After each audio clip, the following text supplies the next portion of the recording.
We are given that a particle performs SHM with time period t and amplitude a. We need to find the mean velocity of the point when it travels a distance a by 2, starting from the extreme position and starting from the equilibrium position.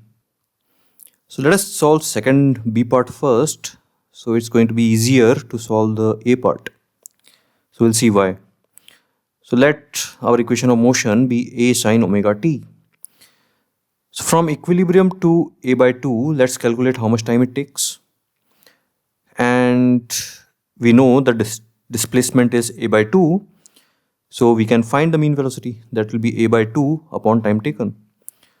So to find how much time it takes to travel a by 2, we will write this: a by 2 is equal to a sine omega t1. And omega we know is 2 pi by t. So from here we get t1 is equal to t by 12. So for an SHM, generally to travel a by 2 from the equilibrium position, it takes the time t by 12. So this gives V average is equal to a by 2 by t by 12, that is 6a by t.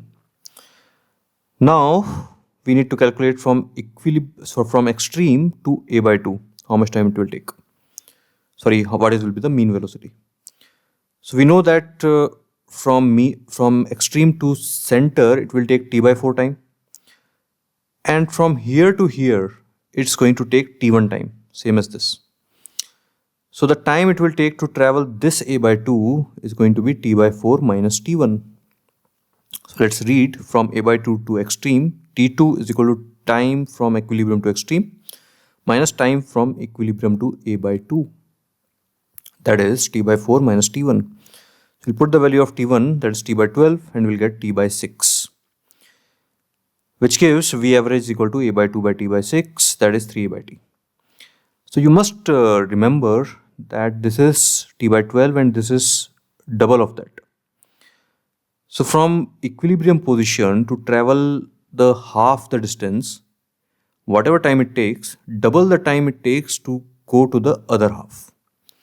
So this is t by 6, this is t by 12, and from here to here is t by 6.